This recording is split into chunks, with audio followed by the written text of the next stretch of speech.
Hey everyone, Avros here, back with the next challenge quest, the one that came along with the Lufania as part of the His Raging Blade raid event that's going on at the moment. It came with Garland's BT and Seven's LD weapons as part of this event cycle we've got going on. So this one, you've only got really a selection of your 6 units as per usual, the 3 on the Garland banner and the 3 on Seven's LD banner. So for this one, I went ahead and brought both LD units, got lucky and managed to get Seven's LD with a few pulls I did trying to get Garland's burst weapon more than her LD, but already had Garland's LD, so always making the most of those banners where you can. I also brought along Freya as a third party member for this fight, as I already had her EX realized and all of her kit set up and ready to go for this one, so I figured she was the best sort of support unit to bring along as a extra member of the team to support Garland and Seven going into this event fight. So the fight here is very similar to the Lufania. If you haven't done it, you've got the Kaiser Behemoth and the Warrior of Light. The Behemoth is going to stand up when he hits 59% HP, heal himself back up to full, cleanse himself of all of his debuffs, sort of restart the fight over. Warrior of Light's going to try and, lock your party, give the Shining Shield buff to the Behemoth, and try and prevent the Behemoth from taking damage, so it really just needs to be dealt with via whatever you can, via AoE damage and things like that. So the sort of major things you want to do in this fight is obviously not overuse your abilities, try and maintain where you can a few things so that when the Behemoth does stand up, you still got the ability to blow your debuffs and everything like that, especially if you're using 7, you want to make sure you can get your Snake Bite up, that you can get your Bondage Whip up, you can get, sort of your Chains of Time and everything up from Garland, and also you want to, deal with Warrior of Light, use your AoE damage, so stuff like Dragon's Breath from Freya, or any other AoE attacks you've got there from the other ones, Sadistic Spikes from 7, the Bondage Whip sort of damage at the end of turn, anything like that to just deal with Warrior of Light. Round Edge is another great example, obviously, out of Garland there. And just sort of try and delay the Behemoth. Watch out for whenever it comes up with the message saying, the Behemoth wants to focus attack or something like that. I think exactly the wording of it, but basically it'll come up being like, don't let the Behemoth have a turn. That's really where, with the challenge quest, you really need to rely on Garland and having already started to push the boss back turns so that he doesn't get an opportunity to act there, so that you can deal with that accordingly. Apart from that, I'd say Garland is really, really good for this fight. Obviously, if you've got his burst weapon, so much better for this fight overall. But even just with his LD, with the follow-up attack he's got now and everything like that, he's just really good. He's got, delay on pretty much his entire kit with his buffs up, so, Round Edge to delay both Behemoth and Warrior of Light is very good.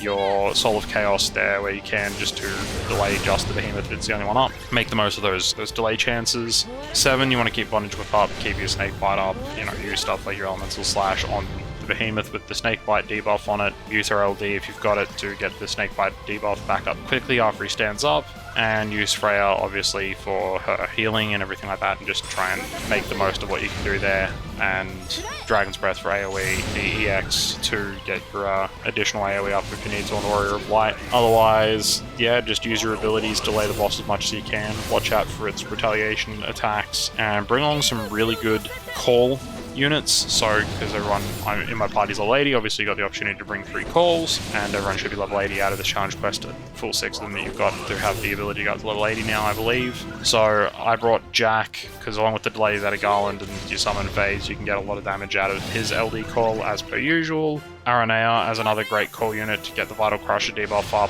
from her just regular call. She does great damage on her LD call if you need it. And for Freya, brought along Ramza, some additional delay there where necessary if you need to buy yourself a couple extra turns. And even if it doesn't launch, the Behemoth is immune to launch effects, so you can't launch it, but that delay is very good, and also getting all of his buffs up out of his LD as a call is very good here to give everyone a bit of extra battery and healing there when you need it. And apart from that, I'd say bring Ramza along as a summon. Obviously you can use him and get his Judgment Bolt debuff up, even though the boss is immune to paralysis on Lufania. I think it is here as well in the challenge quest. Not immune to Judgment Bolt, as it is a different sort of debuff and does count separately to regular paralysis, so you can take advantage of that if you need to buy yourself an extra turn as well.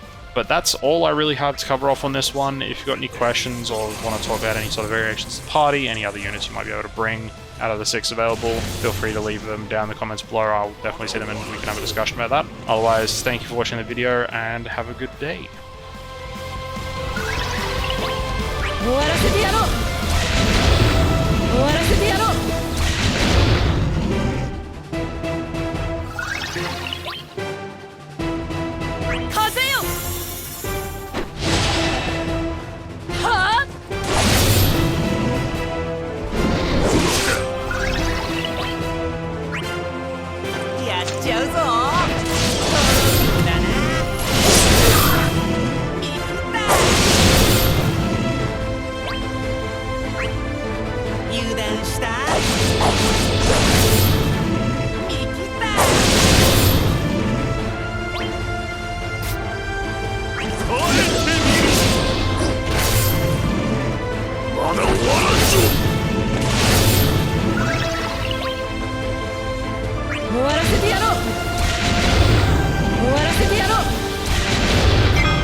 なる闘争を